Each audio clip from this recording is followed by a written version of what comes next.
Assalamualaikum warahmatullahi wabarakatuh. Saya perwakilan dari kelompok 7. Pada kesempatan kali ini saya akan menjelaskan tentang hulul tasawuf. Pengertian dari hulul tasawuf. Pengertian al-hulul secara harfiah. Al-hulul berarti Tuhan yang mengambil tempat dalam tubuh manusia yang telah dapat melenyapkan sifat-sifat kemanusiaannya.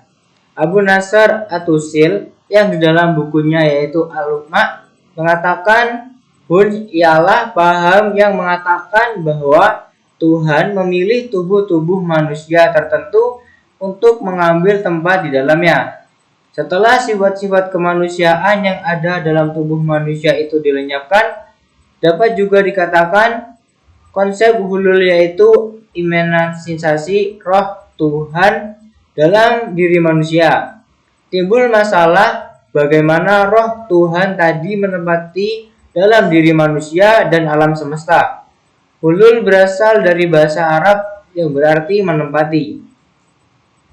Kemudian konsep hulul dalam tasawuf.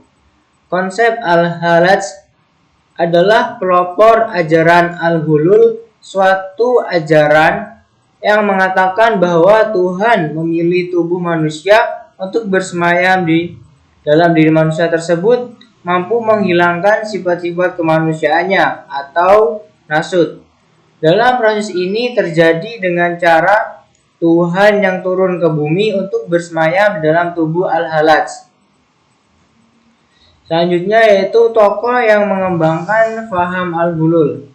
Faham al-hulul dibawa oleh Husain ibnu Mansur al-Halaj yang dikenal dengan nama al-Halaj.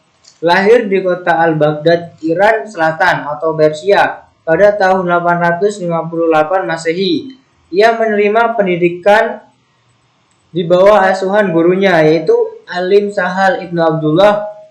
Setelah menguasai berbagai cabang ilmu agama, ia mengembalikan perhatiannya kepada sufisme dan menimba ilmu pada guru sufismenya yaitu Hazrat Abu Husainun Junaid al-Baghdadi dan Umar ibnu Utsman.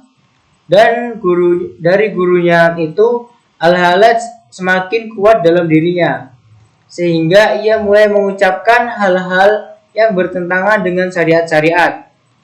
Gurunya seringkali melarangnya mengucapkan kata-kata yang bertentangan dengan syariat itu, sehingga memutuskan pindah ke Baghdad dan menjadi murid dari sufi ternama di Baghdad. Ia banyak mengadakan perjalanan diantaranya di Mekah dan di India. Ia dituduh mempunyai hubungan dengan golongan Syiah ekstrim, kaum Qamariyah yang banyak menentang pemerintah Bani Abbasiyah.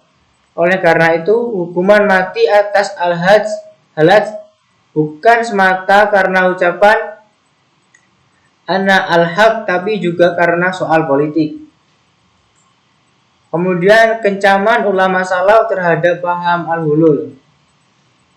Sejak dahulu, para kaum salaf dan sufi telah mengecam aliran al-ihtihad dan hulul ini karena dikhawatirkan akan menghancurkan kekuatan iman kaum muslimin dan dari dalam tanpa disadari.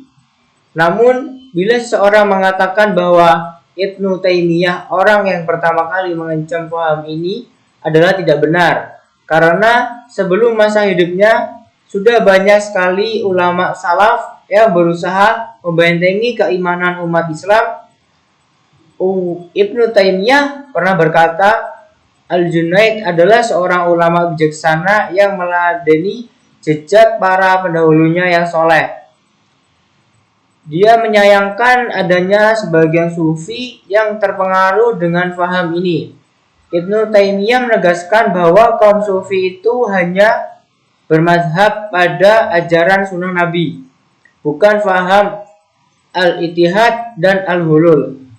Ia berkata bahwa kaum sufi adalah sekelompok manusia yang disucikan dan dipengaruhi ajaran mazhab saat itu.